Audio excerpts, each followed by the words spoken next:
Building a Premier League 11 using the first letter of my first name. A wee while back, I'd done a video recently where I did it with the first letter of my surname, which is D. And as a result of that, every player in the team had to also have their surname beginning with D. So I'm gonna do the opposite this time and do it with the first letter of my first name, which is K. And so obviously subsequently all the players in the team, their first name also has to begin with a K as well. So just like last time, just like if you're doing any building a football 11, we're going to start with the goalkeeper. Easy as. Um, so there's a case to be made. You could have a few names here. You could have Casper Schmeichel, for example. Um, you think like the fucking first choice goalkeeper when Leicester City won the league at 5,000 to one. I saw him a couple of just a couple of weeks ago actually at Celtic. Man still got it in him. Very good player. You also could have had Kepa Arrizabalaga. I can never say his name. Kepa Arrizabalaga. Um, an Arsenal man. Um, yeah, I think he was the most expensive goalkeeper in the world at one point. I think he might still be. Um, but yeah, I've gone for Keylor Navas. Bet you forgot about his stint in the Premier League. He had a loan stint at Nottingham Forest, I believe 3 seasons ago.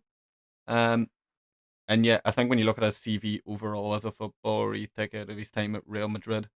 I know he was at PSG as well, but Real Madrid, when they done the three-peat in the Champions League, 3 Champions Leagues in a row, he was the starting goalkeeper on all three.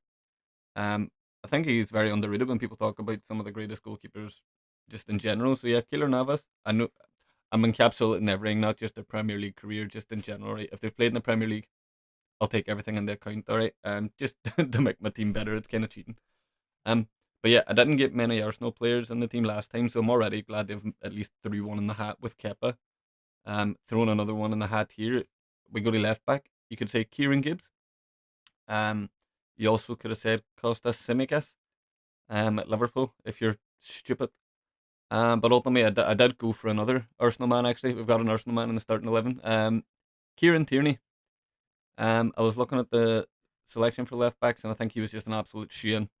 I think if it wasn't for his injuries, his like I said, Arsenal would have been far better. But even then, similar to Schmeichel, Tierney's now at Celtic again now as well, and he's um just finding his form and just rediscovering the magic. And oh yeah, it's great to see. I'm really really happy for him. Really really, I love Kieran Tierney. Shoe for me. Go to right back. Um, there's an argument to say Kieran Trippier. You look at his time at Spurs. You look at his time now at Newcastle. Good argument to say Kieran Trippier, but I feel like everyone is shouting at the screaming at me the name I'm about to say. Kyle Walker. Probably the greatest in his position in the league history. Definitely, I don't think that's a wild take. So yeah, Kyle Walker definitely. You look at him also at Spurs, and Man City. Where did he go with that? Was it Aston Villa briefly for like a season? But yeah, Kyle Walker. Um, definitely. Definitely gets into the team. Centre back pairings. This is where it got a little bit hard. There wasn't many. There was one that jumped to mind straight away. Just because I'm a weirdo for alliteration, I seem to always remember that shit. So Kalidou Koulibaly at Chelsea. He actually didn't spend very long in the Premier League. He was only there for the season. Um, but yeah, I couldn't think of anyone else uh, as good. So yeah, Kalidou Koulibaly, and then of course you have another centre back, so that took even further thinking. Um, and amazingly, toss up between two Arsenal players again. You could have had Konstantinos Mavropanos. Never really worked out with him for him at Arsenal. Sorry, to be honest with you, I know he's at West Ham. He looks to be doing all right. Um, but ultimately, I went for a man who has gone invincible not once but twice. Kolo Toure. Kolo Toure, obviously, of course, an invincible with Arsenal. Spent a bit of time at Liverpool, and then for whatever reason, another Celtic man. The man went invincible with Celtic. There's a few Celtic mentions here as well. I'm really liking it. I'm starting to prefer this 11. But anyway, we'll move on to the midfield. Um, Starting off, we'll go Kalvin Phillips.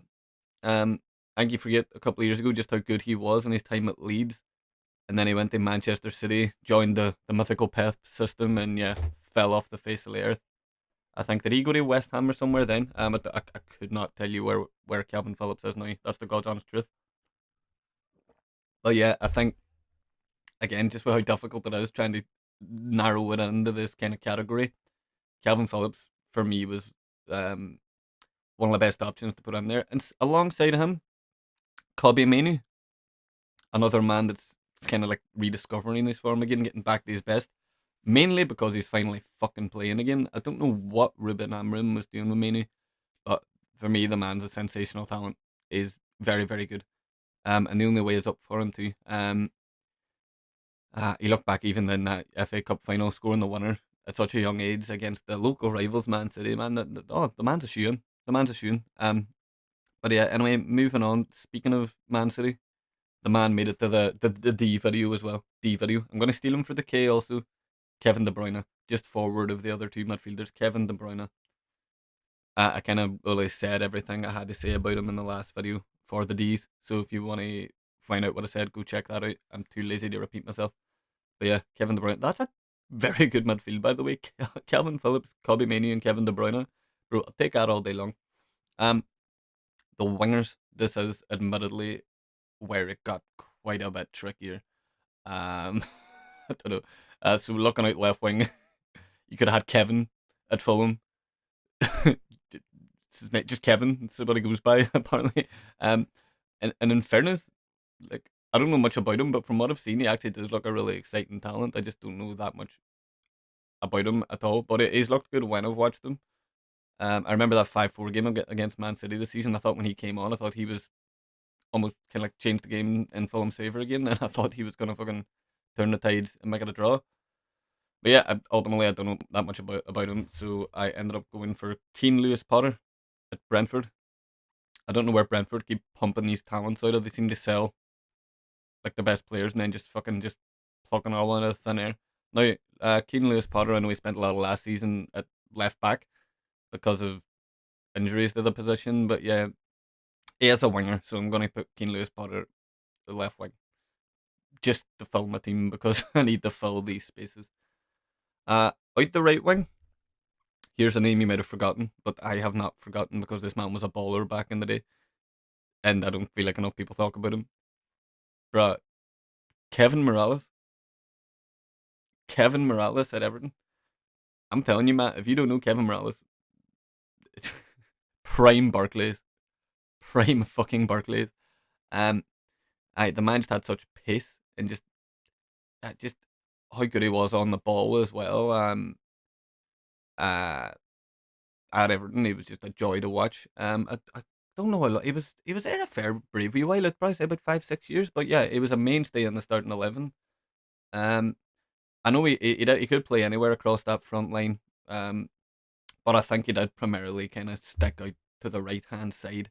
So for that reason, I'm gonna keep him there, keep him out the right. As I say, it is a bit shakier in comparison to like the centre backs in the midfield, or well, the defense in the midfield. What have you? The wingers are a wee bit iffy, but yeah, I still think it's a strong team. But finally, moving on, the last position is the striker. Now I almost just really blagged this and was gonna cheat here because it's my video, my rules. I was gonna say Kun Aguero because I know Kun was like the nickname, and I literally said it in the back of his shirt, Kun Aguero. But everyone knows his name is fucking Sergio. So I felt better of it. I wasn't gonna use his nickname as a cheap way to get him in to stick him up front. Um, so I came up with a couple options. Could add Kelechi Iheanacho. I think he was at Man City, wasn't he? And I remember him at Leicester. I think he was at Man City before that. But yeah, another man ended up going to Celtic. It's insane. I love it. um, Good at Kevin Davis, a man of fucking uh, just yeah. I'm doing a bit of research and thinking who begins okay, who begins okay. Kevin Davis at Bolton. Um, this is a man that played striker and he made the most fouls in the Premier League for 3 seasons straight. Just get him in for a laugh. Um, or you could have had the late great Kevin Campbell, another Arsenal name. I did toy with that. I did toy with that idea. I was nearly considering it, but then a name just popped into my head. I just plucked it out of thin air, and I was like, "Bro, you need to get him in this team." Uh and I did nearly put this man in midfield to accommodate Aguero, but no, I thought better of it. Bro, Kai Havertz. Kai Havertz up front. Kai Havertz is my striker. The I don't know what it is about the man. I know he gets a lot of stick. I know he gets a lot of grief, like missing easy chances and stuff. But what a player! Like I'm sorry, this man is an excellent footballer, and I will not hear otherwise. And I will die on the hill that Kai Havertz, although he is brought in as a midfielder for us, like since he's gone up as a striker, there's an argument to say he's the best striker in at Arsenal Football Club at the minute. So yeah, Kai Havertz. I just want to get some Arsenal names in this team, and I've really struggled on the D's. But yeah, with the K's, I seem to have had about a lot more luck with it. Few Arsenal names, few Celtic names as well. It's very exciting times, very exciting times for me. But I will run through the 11 one more time again just for you. So just to start up, just to recap, goalkeeper was Keylor Navas. Left back Kieran Tierney. Then you go to right back, it's Kyle Walker. Then a centre back pairing of Kalidou Koulibaly and Kolo Toure. Then we got a midfield partnership of Kalvin Phillips and Kobbie Mainoo. Just forward of them, you've got Kevin De Bruyne playing the attacking role. Out the left wing, you've got Keen Lewis Potter. Out the right wing, you've got Kevin Mirallas. And up front, you've got the fucking king, Kai Havertz. That is my team. And you know what? I think I've already put it like head to head against my D team. That's a weird statement. I feel like that'll be a really good game of football to watch. So if you want to see my D team, it's on my channel. Go on and have a wee watch. Um, but yeah, if you enjoyed me just spotting a load of shit, you know what to do. How do we like hit the wee subscribe button and just yeah, I'm here every day. So again, this was I'm really rambling here. I tend to ramble a lot, so if you're into rambling, as I say, just do all those things I just said. Yeah, and I'll see you tomorrow, folks. Fucking God bless Kai Havertz. Bye bye.